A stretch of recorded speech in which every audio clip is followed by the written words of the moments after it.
Welcome to Impact News. I'm Carol Angela Davis. Thank you for joining me for another edition of the news that matters to you. All right, folks. Texas keeps proving that the inmates are truly running the asylum. Oh, that's right, folks. A federal judge in Texas, you're not going to believe this, ruled that disarming people who are under protective orders violates their Second Amendment rights. Does any of that make any sense at all? The inmates are running the asylum, folks. I want to say that again. You cannot in Texas, you cannot keep a person with a restraining order issued against them from possessing a gun because it infringes on their Second Amendment rights. That ruling was made by a Trump judge. His name, U.S. District Judge David Counts. David Counts. That's who made that ruling. That is absolutely ridiculous. And now you knew that if a judge thinks a person is a danger to family members or their intimate partners, a judge can issue a protective order requiring that person to give up their guns. But not according to David Counts. Somehow that violates their Second Amendment rights. What about your rights to live? Oh my goodness, these people cannot think. And by the way, folks, domestic violence victims' risk of death, folks, you should know it is 5 times higher if their abuser has access to a gun. And that comes to us from federal data. As for Texas, the state experienced a series of mass shootings in recent years. That didn't stop them because during that time, the Republican-led legislature and governor have relaxed the gun laws. Folks, Texas representatives in the 117th Congress took more money from gun rights groups than lawmakers in any other state. They are selling Texas out. As Texas, it ranks second among 19 states for state lobbying by gun rights groups. And from 2015 through 2021, the National Rifle Association spent more on state-level lobbying in Texas than in any other state, with over $2.5 million in spending, folks. They are spending, they're selling us down the river, folks. All they're doing is taking the money, and they don't really care about life. How in the world, after that Uvalde shooting, can they have these kinds of rulings come down? But I have to tell you something, just so you know, the town of Uvalde, they went for the Republicans. So I don't know what their problem is over there, but clearly that shooting wasn't enough for them to see. These people don't care anything about you or your children. Stay with me. I'm Carol Angela Davis. I've got your news. I've got your financial news. I've got your slay word missing. Ask Dr. K talking to you about your health so you can stay healthy and live a long life. And of course, the international report. Stay with me. Indigenous and Black children are increasingly experiencing racism, folks. That's according to a study published in the Journal of Osteopathic Medicine. The study looked at parental reporting of racist experiences that their children faced between 2016 and 2020. Reports for Indigenous children went up 5%, while reports for Black children reporting racism went up almost 6%. By comparison, reporting for white children was up less than 1%. See, they're perpetrating all this mess, but nobody, fortunately, is perpetrating it against them. They need to stop. All right, let's keep going. A study published in the Journal of the American Medical Association, JAMA Neurology, found Black brains age faster than white and Latinx people. Researchers found brain scans of middle-aged and elderly Black participants had more signs of cerebrovascular disease or disorders that affect the blood supply to the brain and that are common among people with Alzheimer's, folks. That's right. They're Black brains aging faster than white brains and Latinx brains of the same age. Researchers said exposure to racism, again, and discrimination could be causing brains to age faster. We have to stop the racism. All right, then next story, please. Did you know that nearly 2 centuries, I don't know if you knew this one, folks. Nearly 2 centuries ago, the Cherokee Nation bargained for a treaty right to send a non-voting delegate to the United States Congress. And guess what, folks? Today, that non-voting delegate is still not in Congress. That's right, folks. In 1830, same old bait and switch stuff, just like the 40 acres of bait and switch. In 1835, the Cherokees negotiated the Treaty of New Echota, which led to the removal. We know what that meant. We know what happened. Okay, from their homeland in the southeastern part of the United States to what is now Oklahoma. You remember that? That was that Trail of Tears when the Cherokee people were forcibly marched thousands of miles, and 25%, folks, 1/4 of the Cherokee Nation did not survive. These people haven't changed. Today, the Cherokee, they want the House to seat their delegate, and it should be done immediately, in my opinion. Folks, treaties are the supreme law of the land, and Indian treaties are, by definition, self-executing. The House must vote immediately, please, before the new House gets in, because they're not going to do anything for anybody. They're going to be trying to take all the money out of the system and, of course, advance the white nationalist alt-right agenda, which they kind of call Christian evangelical, but it's really a cult. All right, let's move on. Sperm counts are down, folks. They have halved in the last 40 years, and the rate of decline is accelerating. That's why there won't be any people if we don't have any sperm, okay? We got to get this together, and we can do it. That's the word from a study published in the journal Human Reproduction Update, folks. And the data reported on is from 53 countries. So it's not just here in the United States, 53 countries, folks. It's not yet clear why this is happening, but experts say one reason they think it might be happening could be due to endocrine disrupting chemicals, which we've been talking about on this show, and other environmental factors. We're talking smoking, drinking, obesity, and poor diet. On the chemical side, the experts say chemicals such as bisphenols and dioxins are thought to interfere with hormones and damage sperm quality. Bisphenol A, BPA, was responsible for the highest risk, and it's found in, are you ready for this? Drum roll, please. Milk. Yeah, you're giving that to your baby. It's found in milk and tinned food because it leaks from the linings of the packaging. All these years, they haven't been able to figure out how to A, keep it from leaking from the packaging, B, use another chemical. They haven't figured that out because they don't care. We have to make them care, hold them accountable. That's what a democracy does. Vote. Okay. Meanwhile, there is a population explosion in some places. Wait till you hear this story. 8 countries will be responsible for more than half of the increase in global population over the next 30 years. Folks, Tanzania is one of those 8. It is one of the world's fastest growing countries. That's right, folks. In Tanzania, the population has increased by 37% over the past decade to almost 63 million people. In fact, sub-Saharan Africa is growing 3 times faster than the global average, and by 2070, it will become the most populous place globally, surpassing Asia. Africa also has the youngest population in the world. Africa, let me say this. When they come knocking on your door with all these chemicals and all this, do not let them in. That's why your population is growing, because we can see when these chemicals come in, the sperm count goes down. So be very mindful. All right, moving on. A preliminary study published in the journal Radiology indicates that smoking cigarettes and smoking marijuana increase your risk of lung disease. Folks, some 75% of the people in the study who smoked marijuana and tobacco had emphysema. Yes. About 67% of the tobacco-only smokers had emphysema, while only 5% of the non-smokers had the disease. There's your cure for emphysema. Don't smoke. All right, let's go to climate news, folks. California's water wells are drying up and doing so at a record pace, folks. So residents now have to rely on bottled water to survive. Yes. California is in its 3rd consecutive year of severe drought. We have been reporting it on this show. This year, 1,351 wells have dried up. That's up 40% from last year. How long can that go on, folks? Much of this is playing out in California's San Joaquin Valley. Now more than 2,400 homes in the region get water from emergency plastic water tanks that are installed in their backyard. These tanks hold 2,500 to 3,000 gallons of water, and they are replenished every 2 weeks. I don't know what happens if you run out of water in that 2-week period. If you need a new well so you won't have to rely on those plastic water bottles, guess what? It's about $55,000 for a 600-foot well. Okay? Meanwhile, in Arizona, more than 500 homes in Rio Verde Foothills will run out of water by year's end, folks. That's, of course, due to the drought. All right, the rural community in it's in the unincorporated part of Maricopa County, does not have its own water system, and most residents get their water from private wells on their properties. But a year ago, Scottsdale notified Rio Verde homeowners that its water supply is going to be limited to only city residents, and that, folks, starts January 1, 2023. It's a mess out here.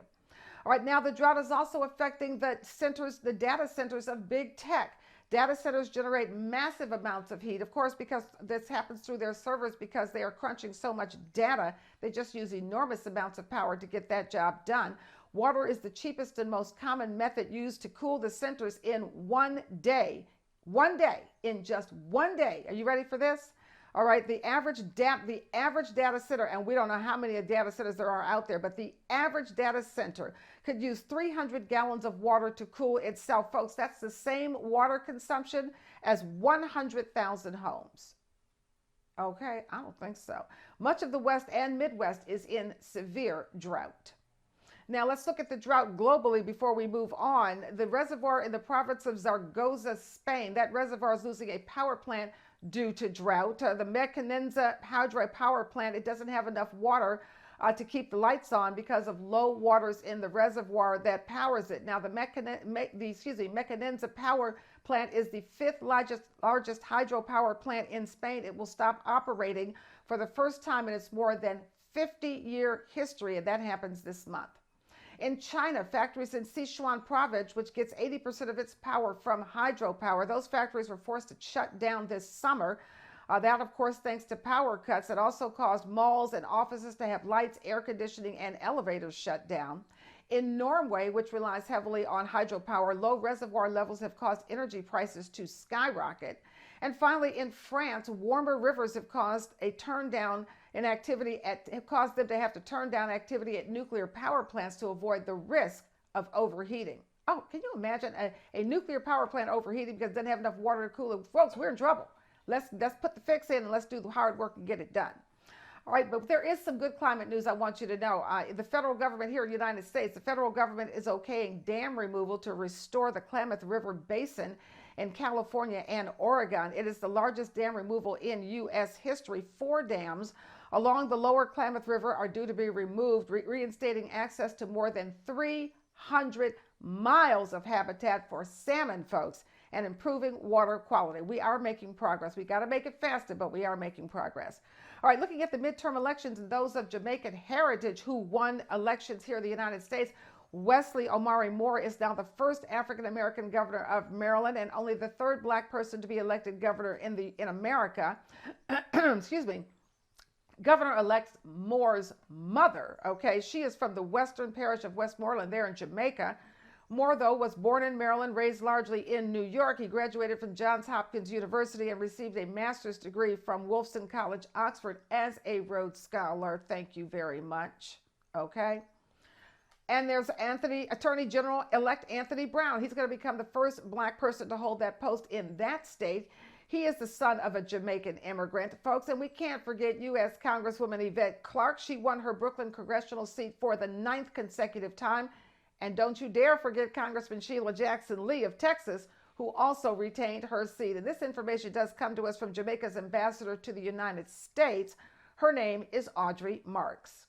And finally today, Robert F. Smith is America's richest black man. And Smith, along with Stackwell and Prudential Financial folks, they are launching the first ever HBCU student investment program to help fill the income gap. Now, it's a multi-year strategic partnership. It grants $500,000 in funding to students who are attending historically black colleges and universities. The program gives $1,000 grants to each participating student's investment account on the Stackwell platform and offers access to investing educational resources.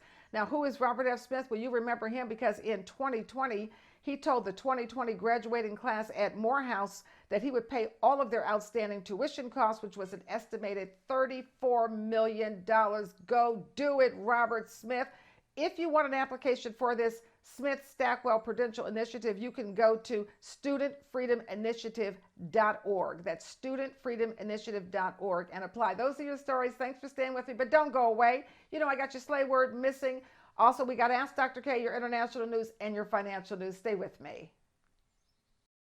Carol Angela Davis with your slay word of the week, folks. You know it's time to level up that vocab, folks. The word this week is extirpate. E-X-T-I-R-P-A-T-E. Folks, it is a verb. That means it gives action to the noun. Its origin is from the Latin, and its first known usage was in 1535. Wow. The definition: to destroy completely. The driving out or elimination of something that has established itself. Sentences. First, modern medicine has been triumphant in extirpating certain diseases. Let's hope they can do it again with COVID, okay? And folks, get your vaccination so all the stuff they extirpated can stay extirpated. Thank you. All right, also today, the district attorney is vowing to extirpate political corruption from City Hall if she is elected mayor. Now, I'm going to give you another sentence. Okay, we all know New York Attorney General Letitia James is vowing to extirpate the entire Trump family from the Manhattan business community for some of their dirty deeds. We'll see if she's successful, if she gets a conviction in that case. All right, extirpate, it means to destroy completely. The driving out or elimination of something that has established itself. That's your slave word of the week. Go on out there and level up your vocab. Anyone who thinks that slavery ended in the 1860s with the signing of the Emancipation Proclamation are grievously wrong. If we caught a bird, we ate through the feathers and ate the bird. We didn't have nothing to cook on. We didn't have no stove. You know who you are and who we are. We're still on that big plantation. She was bonded to them until they died. She was their slave. They said, bro, we're gonna be killed tonight. Could that same white dude keep terrorists there? Or Russian spies? Or the KGB? And the government wouldn't know it? No. They thought I was beat so bad that I couldn't do nothing, but I did.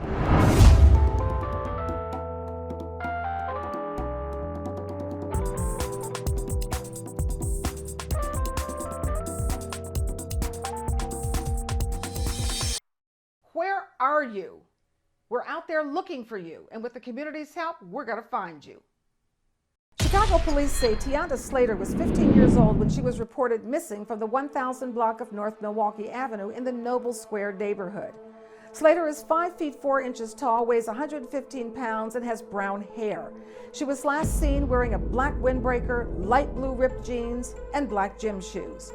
Please call 1-800-THE-LOST, 800-843-5678 with any information about the case of Tiana Slater.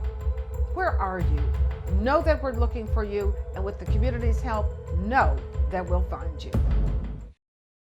We are back with your international report with Dr. Inyang Ebong-Harstrup. Ini, how are you today? I'm good, Carol, and I thought today I'd like to talk about inequality. You know, I like to talk about these big subjects, and inequality is one that's always on my mind. And Oxfam and the Development Finance International have just completed a report which shows great improvement in inequality in the global South. So you have South Korea, Singapore, Tajikistan, and the Maldives have all made some huge strides in tackling inequality in the context of the global pandemic for COVID-19. While Hong Kong has experienced one of the sharpest declines, and this we know is because of China taking over Hong Kong. But I wanted to show that Moldova, Morocco, Egypt, Mauritius, and the occupied Palestinian territories, they're also amongst the top 10 big improvers in inequality. Tajikistan saw the biggest improvement in government policies to fight inequality during the pandemic, jumping 37 places, according to the index that was released on Tuesday, followed by Maldives and Bhutan. So you see, these are all little southern countries. And countries that saw the biggest declines are countries where there is civil strife. Afghanistan, Togo, Honduras, they saw the biggest declines. That was due to collapsing tax revenues and other factors, including deterioration of labor rights for women and shrinking social spending. And that was something that was very interesting in this report. The countries that really tried to face inequality and spend properly were, of course, Norway, which topped the list, followed by Germany, Australia, Belgium, Canada, Japan, Denmark, and New Zealand. So where countries tried to increase taxation, especially of the rich, to increase social spending, you saw inequality decline. Where they did the opposite, you saw it increase. Well, we certainly are seeing the same thing here in the United States. Thank you so much, Dr. Inyang Ebong-Harstrup. Of course, she is our international expert, and we thank you for joining us, and we'll see you next week for more news. Thank you, Ini. Thank you, Carol. Time for your financial news, folks. Over at General Motors, the company sees sales rising 12% each year through 2025. Folks, that's going to be mostly due to those electric vehicle sales. They are expected to top $50 billion in 2025. That's just what, really, I'd say 3 years, but it's really 2 years because we're at 2023.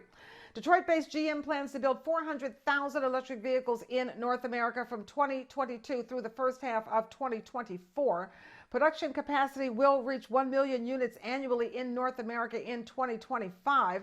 General Motors electric vehicles should be eligible for $3,750 in per vehicle consumer tax credits next year.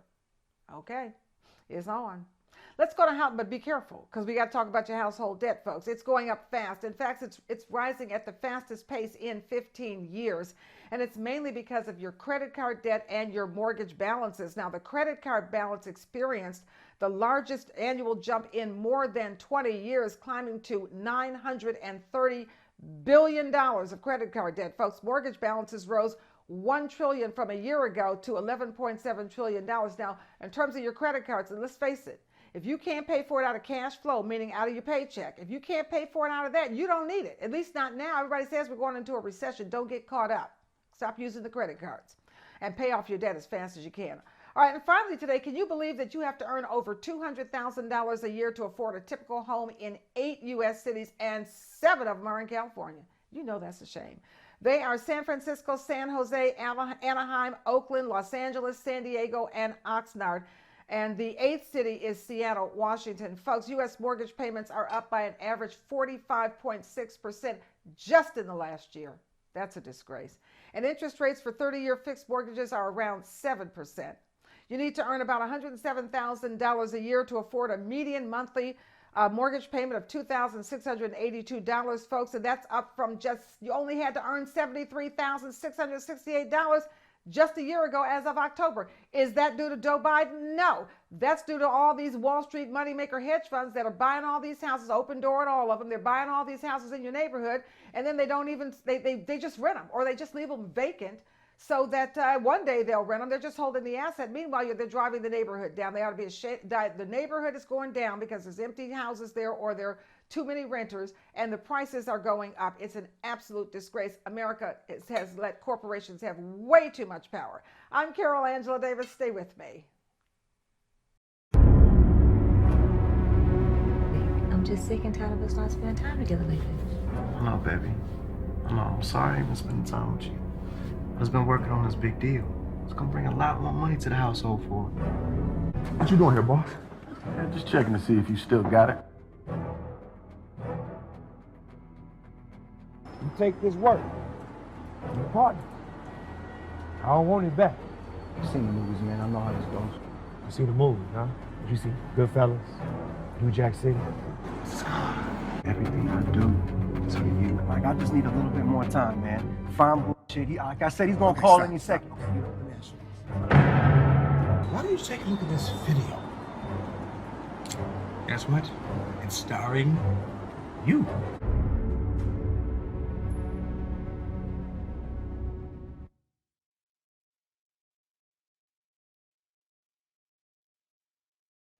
We are closing out the show, as you know, with Dr. K, keeping your health in mind. Welcome, Dr. K. Thank you. Thanks for having me. Breast cancer. And of course, we're talking about breast cancer prevention. Get your mammogram, become aware. But this is really Breast Cancer Prevention Month, especially as it concerns women of the diaspora. I want to talk today about obesity and the relationship with breast cancer. Number one point, obesity after menopause is a very important risk factor in the development of breast cancer. Obesity before menopause, protective against breast cancer, if you can believe it. Wow, that's great. After menopause, the body is not producing estrogen. However, fat cells produce estrogen, especially fat cells around the midline. So they're producing estrogen when your body has really cut off the estrogen faucet, and you don't want estrogen produced. So therefore, exercise, weight gain is not a part of aging. Maintaining a normal weight is very important to fight against breast cancer and other gynecological cancers. So let's continue with our series on prevention, and let's have some lifestyle choices that really, really can hold back breast cancer. Thanks for Dr. K, real quick, what about people who take estrogen supplements because they're in menopause? Absolutely not. No other additional sources of estrogen after menopause. Now, the risk is really after menopause supplements for 5 years. Okay. So there are some people that are on them, and I guess under 5 years is okay, but after 5 years is not okay. Wow. Thank you so much. Okay. And thank you for focusing on breast cancer. We know it's a big problem in our community. And thank you for tuning in every week. We give you all the information you need to make it to the next week. I'm Carol Angela Davis. This has been Dr. K. Thanks for having me. And we'll see you next week. From all of us here at Impact News, we'll see you next week. Have a great week.